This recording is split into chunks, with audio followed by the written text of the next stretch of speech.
Welcome to the GAU podcast brought to you by GamersRUs.com. We are live at the Microsoft Store in the Prudential Center in Boston, Massachusetts. Happy St. Patrick's Day to you all. I am Eric Rickety Beans Rubino, and I am joined by my two colleagues to my right. Why don't you guys introduce yourself, starting with that gentleman on the far right? I'm dancing. Andy, Game Diplomacy Lanique. Nice to see you all again. And who's this man who's upset that I skipped over him? And top of the morning to you. I'm Drew McFrere. And today we're going to be bringing you some discussion. I'm not allowed to say that on my top of the morning. Is that like a thing? I don't know. I'm not Irish. I'm not Irish. My producer made me wear this shirt. So, You're not really a Celtics fan. I like the Celtics, but I don't like wearing green on St. Patty's Day. Mm-hmm. But speaking of sports, yes, let's kind of serious it up for a second on this podcast, because there was some bad news this week on esports betting, and you know what, Drew? Why don't you just fill us in? sure thing. No doubt, many of you who use Reddit and who play League of Legends have heard about the famous League of Legends player Promise and the serious condition he's in after he jumped 12 stories from the top of a hospital. The reason for this has kind of been up in the air. People are kind of pointing the finger at a lot of different things, personal issues.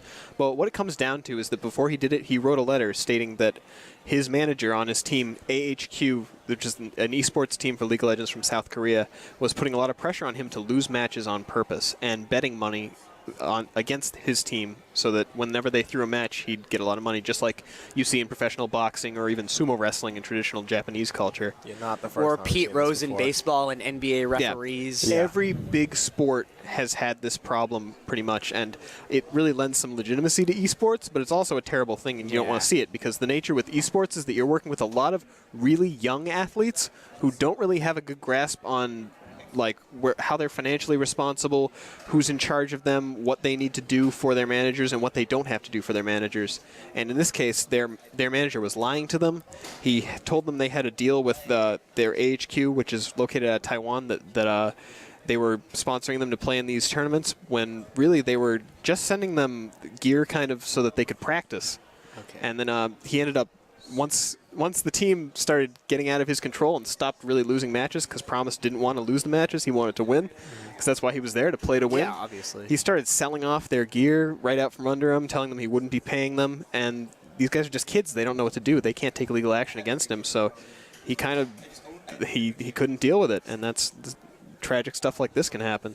Yeah. An amazing amount of pressure and a surprise amount of questionable behavior over this, and so quickly. I mean, coming from Korea, one of the top esports champions in multiple areas of esports gaming, and it's just like, you just put that first black mark on a lot of things we're trying to defend. Well, what makes it scary is how long has this been going on? How long have teams been doing this in esports when we never considered it to be a thing? I mean, before Pete Rose, nobody considered you could do this in baseball. It's like, how long was this going on? How many years has this been a problem in the country of Korea in all of esports? Yeah, well, and we know that the Asian teams are really ahead of the curve when it comes to esports, and they're really doing basically what we'll be doing in like 3 or 4 years. So it wouldn't surprise me if this is one of the first incidents, but it also is kind of concerning that it's pretty much stated that from the get-go, the Team AHQ was assembled to lose games, and that was the plan with this team. They were never supposed to win anything, and then they kind of made... the manager made up like fake rules that he said existed that didn't. He said they wouldn't get paid if they won because of a disagreement. It's really crazy how ready to go he was on this, and his sort of the level of thought that went into deceiving these younger players. Well, kind of two-part question then, I guess. Should betting in esports be legal in general? And how can we prevent this kind of thing? Let's start with, should esports and betting be legal? Well, of course not. I mean, it should never be legal to bet on sports in the first place. It never is. Unless you're in Vegas. That's a strong opinion. Of course. Well, no, the truth is, though, if you're an EVO competitor, you already see it. You don't see people throwing matches at EVO very often. However, you will see people having bets. There are little bookies inside of the audience. And, although there are some times where people are watching suspicious behavior, the truth is there's enough reasons to have your personal opinion stated financially. That's all I'm going to say. If you all of a sudden make a bet, with a nice little app and no one's going to know about it, who's going to know the wiser? I think if you're thinking ethically, morally, I do understand that some people feel that when you're betting on a sport, it makes it more exciting. But, these kids are way too young. There's people who are competing who are 16, 17, and 18 who are only learning the competitive space. I would never want to tarnish that creativity in them with this, because different things will just come from it. It'll just go down the wrong tube. Yeah. Go ahead. I kind of agree with what you're saying, but I also don't think, I also agree, I don't think there's going to be a way they can stop it. There's always going to be a way to kind of gamble or wager on things that's kind of circles the law. I mean, look at Japan. Gambling's illegal in Japan, but they have pachinko parlors where you win stuffed animals, and then you go out to a different store right next door and sell the stuffed animals for a bunch of money. So it's not like gambling. You're just winning stuffed animals, but they're worth like 30,000 yen, and it's like, oh. So it's kind of hard to stop it. I would say, if you need to bet on a sport for it to be fun, sports are probably not for you. I disagree. Yeah? I think betting on matches that you don't really have a lot of stock invested in makes it really interesting. I mean, that's every round of the World Series of the World Series for League of Legends last year, my friends and I would place a wager for in-game currency against one team or the other. Now that's a way to look at it, and it made it really interesting. If you could bet in-game currency, because what if it's earned in-game stuff? Would it matter? It's not really money in a sense as much as pride or something. Invent something else. I mean, there's obviously could be ways to fix this, and that would be a nice idea. I mean, yeah, but no one who's serious about it's ever gonna Right. There are companies right now that make a living off of taking bets for esports and League of Legends. I'm sure people make a living off it. Yeah. I think people are always going to make money off betting. People are always going to make money off betting, but maybe it takes a regulating committee or something, or even a official app that you can bet in, so you actually have your actual name in the app in your whatever, so you know that this person is betting on said match. That way you can't have conflicts of interest ever. I don't think that'll stop the side betting from happening, though. I don't think there's a way you can do that. No. It's like the war on drugs, Well, Gamers Are Us, I mean, as you know, we're crazy into esports. All of us are fans of some form of it, and more importantly, we're all about tournaments and fair competitive play. That's what we're really about, and that's what I'm down for. Yeah, honestly, I like unfair competitive play. Play the play. OP champions. I mean, the truth is, just like in one of our discussions, we've been talking about the future of multiplayer, and that's going to keep on growing, and this is just going to keep on evolving. And I think maybe one answer is to start thinking about some groups to start controlling these things, because MLG is not entirely on top of it. Riot's got its own issues. I mean, we all have different things going on. Thanks, Juice Guy. Oh, look at that. That was Cranberry hitting me grave. I was going to say something. I think that it might be time to start, thinking seriously about setting some ground rules and really getting some things in practice. Definitely. To protect these players, because this probably isn't the first time, and this can't keep happening. It cannot keep happening. Well, the League of Legends community has kind of started down this vein, and I, for one, was really impressed with the response from the community. I mean, immediately there was a donation ladder started to donate some money to this kid, because he's in a coma right now, to help pay for the medical expenses. The community donated, I think, $47,000 roughly within, the first 24 hours, which is unheard of and very good. Hopefully he'll make it through.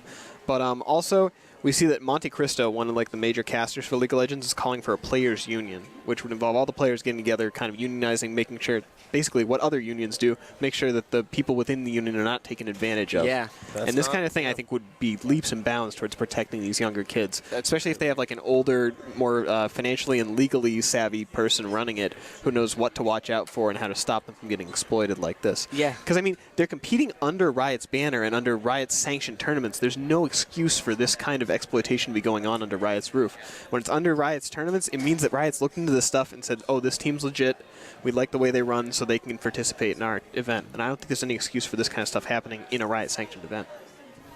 Well said. Yeah, I can put a dent in that. I think Drew summed it up. I mean, he's our resident League of Legends expert. If anybody would know how to do this, how to debate this topic, glow like Leroy. I completely agree. I think the best thing to do at this point is to spread awareness of this situation so that people know.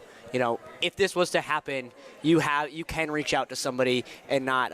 But I also don't want that to be taken in the wrong way of you can just blame your teammates for fixing games just because you lose. But I think some awareness of this situation will definitely help a lot of players who find themselves in this situation and can finally see a way out of it. And a committee might be the best means of doing that. And feel protected. Yeah. Yeah, and this isn't even like the first instance of stuff like this happening this year. Earlier on in the year, there was a European team that their leader just took all the money and ran.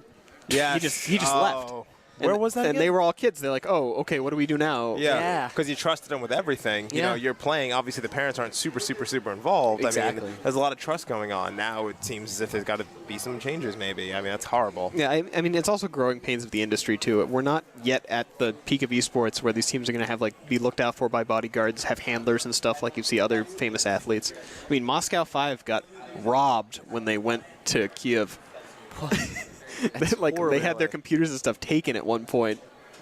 From their hotel room. There needs to be some type of sanction on So this. yeah, guy. someone's got to watch out for these kids or you're sending them to foreign countries. The best thing is, or maybe it's the worst thing, it needs to be an international kind of thing. It can't absolutely. It can't just be America's going to do this. It needs to be people from every country need to team up and kind of make an international. It needs group. to be the community. Just Yeah, exactly. community. It needs to You come gotta from jump in. Riot, because Riot's the one who has the overarching thing in every country, and they need That's Riot's true. consent to enter these tournaments. That's true. So Riot's really in the position where they can regulate this kind of stuff. Excellent. Anybody else have any points? Well, I mean, if I could say anything, I mean, if you've been affected by somebody Yeah. who's taken their own life or attempted to, obviously there's always a resource. There's always a way to reach out, talk to someone, because you obviously don't realize your value until someone brings it, forth. And I think that if there's ever a situation that you can't handle on your own, always reach out. I mean, if this story is affecting you personally and you've got some emotional investment into it, I think you should consider maybe spreading the word, because you don't know who needs help out there. Yeah, and if you're ever taken advantage or feel like someone's not treating you fairly within the esports world, definitely speak out about it as soon as possible. Don't wait until it builds up and you can't handle it anymore. Like you've got to do something drastic. Just start revealing it. In the past, people have posted all over Reddit. It's gotten a lot of upvotes every time that there's something really wrong and corrupt with the League of Legends community, and it's really brought it to the spotlight. People have helped out. Riot stepped in. That's how you get the attention. You got to bring it up in front of everyone. Air the dirty laundry. Thank you guys very much. Very well said, both Andy and Drew. Thank you guys for contributing on this discussion. If you guys out there have anything to say about the matter, ways to fix it, ways to stop it, if you want to reach out, comment on this page, comment on our website, and we'll definitely get back to you. I'd like to thank Frank and James, as always, for setting everything up, and thank the Microsoft Store for allowing us to use this space. We are Gamers R Us, and make sure you check us out at gamersrus.com for the latest reviews, commentary on your favorite video games. I'm Eric Rubino. Thank you again, guys. Make sure you game on.